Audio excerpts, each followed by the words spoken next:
Nadie duda que los procesos de enseñanza y aprendizaje que ocurren en las aulas constituyen el corazón de la escuela.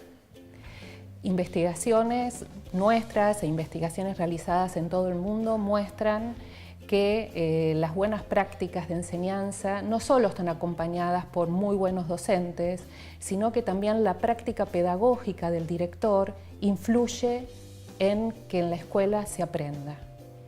No obstante, es habitual escuchar a mis colegas directores decir que esta es la dimensión pedagógica de su tarea, es la que le presenta el mayor de los desafíos. Las otras dimensiones de su trabajo, cuando se tienen que ocupar de cuestiones institucionales, comunitarias, administrativas, ocupan un tiempo que no siempre dejan espacio para su práctica pedagógica. Esto es hasta paradójico porque lo central de la escuela es la enseñanza, el director debería ocuparse de lo central de la escuela y muchas veces esto le resulta imposible. ¿Cómo se construye la dimensión pedagógica de la práctica del director? Una puerta de entrada posible es a partir de las observaciones de clase. Y estoy hablando tanto de directores de escuelas primarias como también de escuelas secundarias.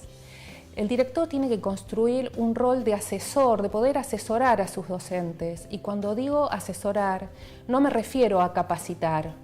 Me refiero a acompañar, a sostener las prácticas, a abrir espacios de diálogo, espacios de escucha, espacios para desnaturalizar lo que el profe ya tiene naturalizado. Y este es un espacio a construir entre el director y el docente. Posiblemente un director de una escuela secundaria no pueda hacer esto con todos sus profesores, pero va a tener que elegir un foco por donde empezar a trabajar y construir esta práctica de asesoramiento, que es la que va a generar algún tipo de cambio o algún tipo de mejora en su práctica. Muchas veces, hablando con directores, aparece como un gran temor a entrar al aula, un gran temor a la devolución que deberían hacer a los docentes, sobre todo si no pertenecen al mismo campo disciplinar. Nosotros sostenemos que en realidad un director no solamente puede, sino que parte de su práctica pedagógica consiste en acompañar, en asesorar, e implica un trabajo colaborativo. Un director no debería tener todas las respuestas, no se espera que las tenga, pero sí puede abrir un espacio de interrogación, de pensar junto con un colega profesor para inaugurar otras prácticas en el aula. ¿Qué observa un director cuando observa una clase? Bueno, la observación es una práctica situada, va a tener que ver con muchas cuestiones ligadas a su institución, ligadas al docente que va a observar, a los estudiantes, o sea, no podemos generalizar demasiado. Sin embargo, hay algunas cuestiones ligadas a la observación, como podríamos decir básicas, que podrían estar presentes en todo acto de observación que realiza un director en su escuela. Por ejemplo, en primer lugar, observar qué ocurre con el contenido de la enseñanza. Nosotros sabemos que cada acto pedagógico incluye un docente, alumnos y cierto contenido a enseñar. Respecto de ese contenido, la información que circula en el aula tiene que ser clara. Ese es un requisito. Esto no quiere decir que la clase comience con información clara, porque tal vez comienza con una pregunta y recién al final de la clase se llega a aclarar el enigma. Pero lo que quiere decir es que en algún momento de la clase tiene que quedar claro para los estudiantes qué se estuvo aprendiendo, qué se estuvo enseñando, sobre qué trató la clase. En nuestras investigaciones, muchas veces, cuando termina una clase, les preguntamos a los estudiantes, bueno, ¿y qué aprendiste hoy? ¿O qué te enseñaron? Y no nos pueden responder. O no saben bien de qué fue la clase. Esta cuestión de la información clara, no solamente respecto del contenido, sino también información clara acerca de lo que se le pide al estudiante que haga durante la clase. Parece una cuestión del sentido común, tal vez lo sea, pero no siempre la información clara está presente en una clase y sería una cuestión que el director debería observar. Un segundo elemento sobre el que el director podría preguntarse cuando observa una clase es acerca del sentido que tienen esos contenidos que se están enseñando para los estudiantes. Últimamente escuchamos a menudo hablar a los chicos acerca del sinsentido de lo que me enseñan en la escuela. Me aburro, no me gusta lo que me enseñan, no lo entiendo, no entiendo para qué estoy aprendiendo esto, para qué me lo están enseñando. Es un aspecto ligado a la motivación del estudiante. Aquello que se enseña debería tener alguna ligazón con sus intereses, con la vida de los jóvenes, con cuestiones relacionadas con el afuera de la escuela. No siempre en la escuela ocurre esto, no siempre en las clases hay una referencia a algo que le otorgue sentido a lo que se enseña. Esa es una responsabilidad del docente. Sabemos que el docente tiene un mandato curricular que cumplir. El currículum es ley dentro de la escuela. Hay algo que un docente de una escuela de gestión estatal o de gestión privada tiene que enseñar en determinado momento. Sin embargo, también el docente tiene espacios de libertad para planificar, pensando en sus alumnos, pensando en su grupo, pensando en el contexto. Es ahí donde la pregunta del sentido encuentra un lugar. O sea, creo que un trabajo importante del docente es cuando planifica y cuando enseña, pensar en el sentido de aquellos contenidos que enseña para sus alumnos. Un tercer aspecto que el director podría enfocar cuando observa una clase es qué tipo de interacción ocurre dentro del aula. ¿Cómo se da esa interacción? ¿Interactúa el docente con todos sus estudiantes? ¿Interactúan los estudiantes entre sí? ¿Se dirige solamente a un grupo y hay un grupo que siempre permanece aislado? En unas investigaciones que hicimos en la universidad hace poco tiempo, descubrimos una categoría de estudiantes que las llamamos estudiantes invisibles. ¿Por qué? Porque eran estudiantes que no interactuaban con ningún docente. Ningún docente los reclamaba, les preguntaba, les pedía tareas, eran los que quedaban aislados.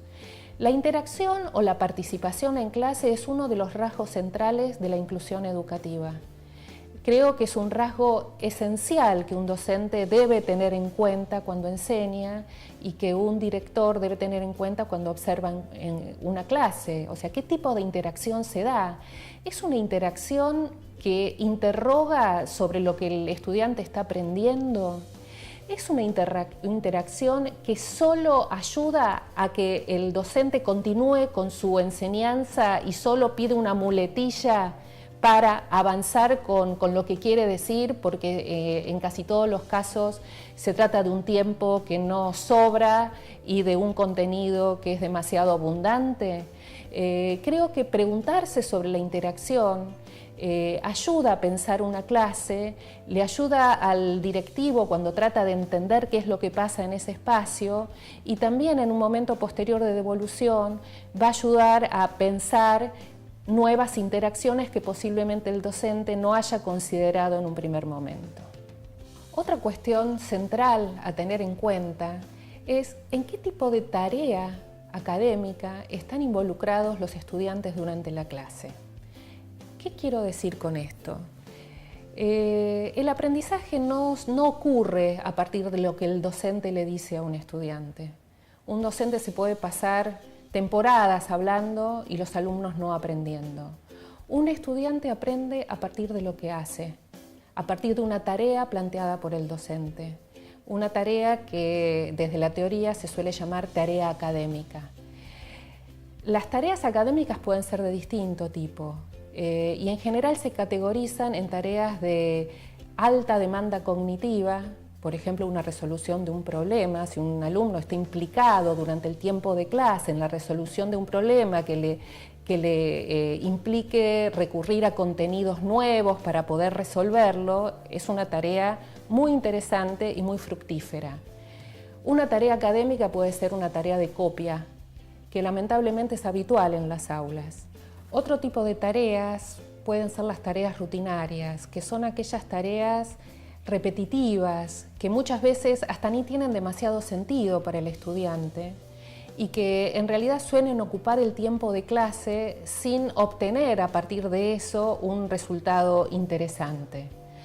Es muy importante que el director, cuando observa una clase, pueda entender qué tipo de tarea es la que involucra el trabajo del estudiante, porque esa tarea es la que va a predecir su desempeño posterior.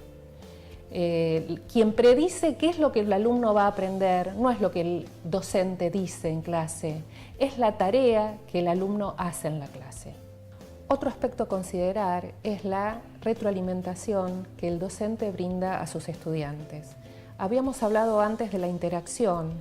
Muchas veces esa interacción tiene como propósito que el docente haga devoluciones a los jóvenes, a los chicos, acerca de lo que van aprendiendo.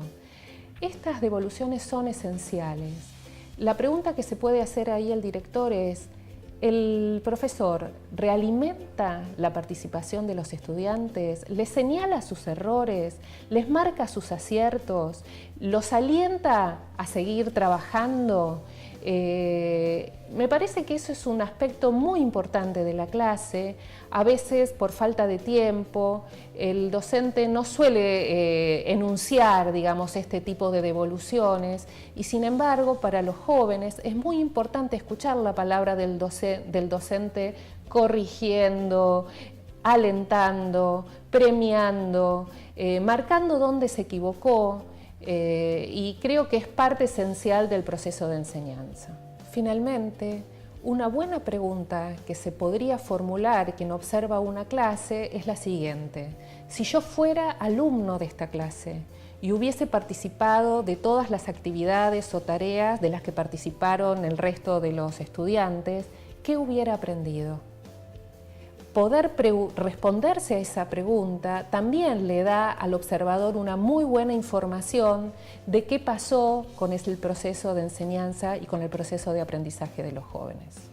Nosotros pensamos que el espacio del aula no es un espacio privado del profesor con sus alumnos, que el director tiene como tarea ocuparse de la dimensión pedagógica de su tarea, y por eso es necesario que entre el aula y que ayude, que acompañe y que sostenga la tarea de los profesores.